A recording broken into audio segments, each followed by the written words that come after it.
Quand on a dépassé l'odeur de l'Inde, sa pollution sonore et atmosphérique et son extrême misère, l'Inde propose un voyage dans le temps vers une humanité primitive. Pour ma part, j'ai pu retrouver une tribu dont je me sens très proche. Voici donc les étapes de ma descente vers le berceau de l'humanité. Dès mon arrivée, j'ai d'abord pu rencontrer la surpopulation. 1 milliard d'individus. On en voit partout.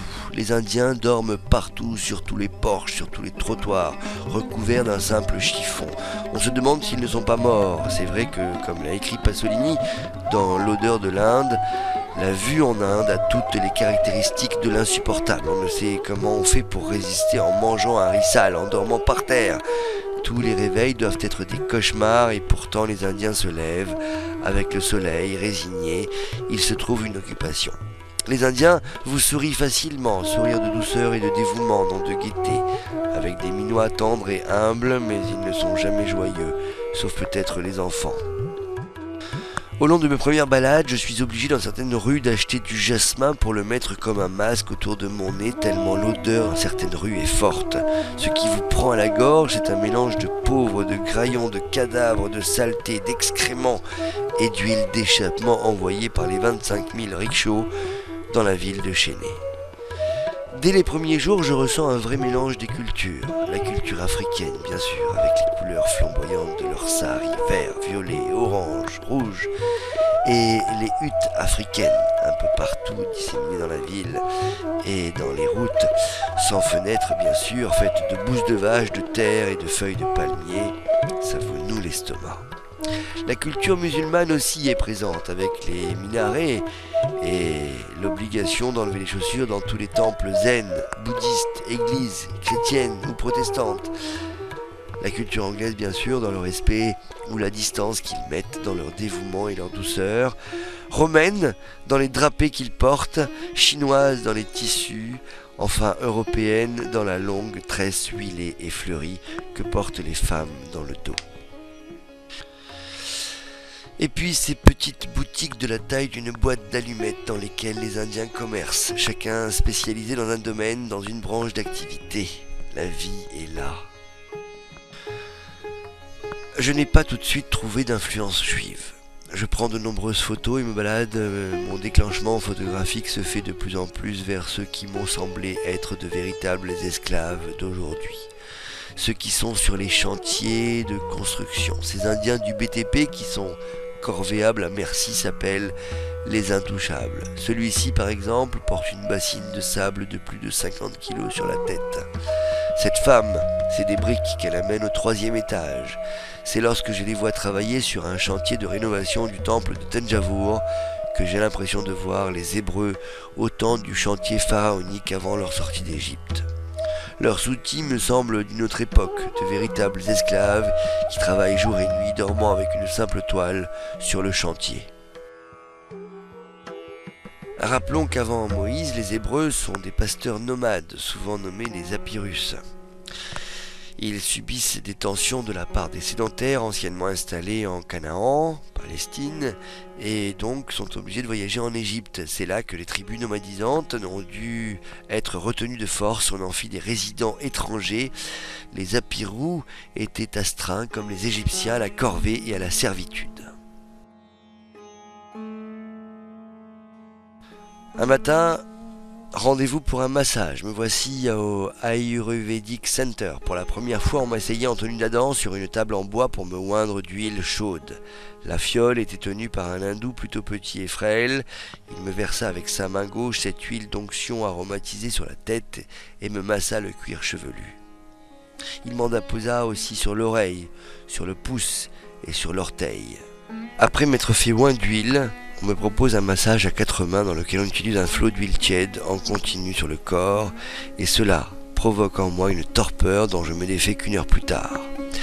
Et j'apprends que l'Ayurveda est un système thérapeutique pratiqué en Inde depuis plus de 5000 ans, et c'est écrit aussi dans la Bible.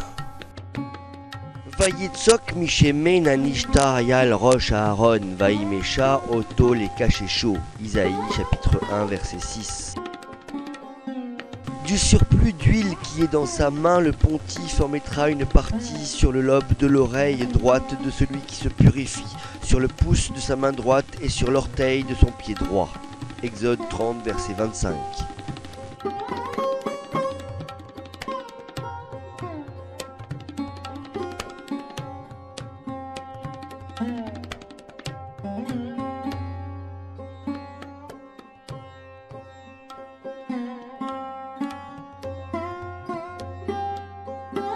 En regardant les portraits que je réalise, je me demande si celui-ci ne pourrait pas être Rabbi Eliezer, ou celui-là Rabbi Baba Saleh, ou Rabbi Eliaou, ou Rabbi Yaakov, et celui-ci, ça pourrait pas être Moshe Rabbeinu, ou encore celui-là Tonton Haïm. Et les femmes alors? Eh bien, celle-ci ne pourrait-elle pas être la femme d'Abraham, Sarah? Cette couleur biblique juive aurait pu s'arrêter là et rester une simple histoire orale que j'aurais pu raconter dans les soirées d'amis. Mais le dernier jour de mon voyage, le lundi 10 novembre 2008, Marco, un ami qui monte un business à Chéné, m'amène dans un temple. Nous y arrivons à 18h, au moment où la cérémonie se termine presque. Plus de 1000 personnes tournent dans le temple au son d'une musique.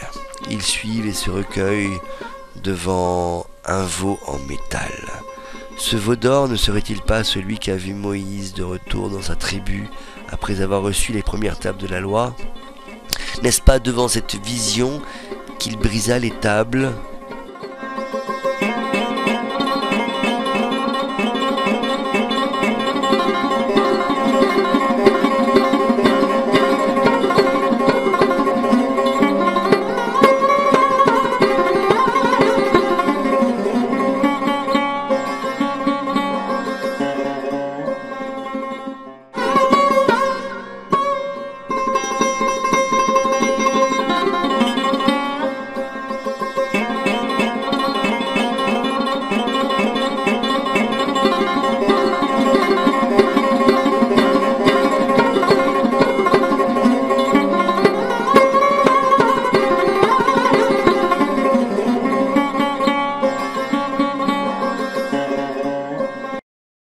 Ces Indiens, dont certains sont toujours en esclavage, ne seraient-ils pas la descendance de ceux qui ont refusé de suivre Moïse en terre promise ?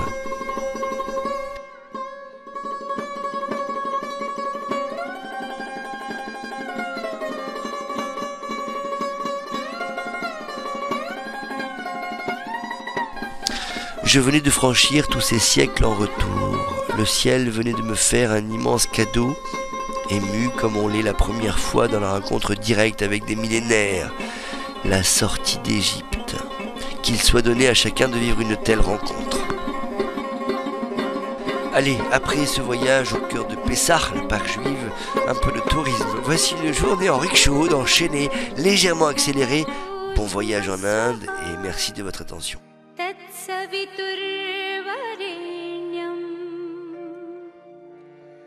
भर्गो देवस्य धीमहि धियो यो नः प्रचोदयात्।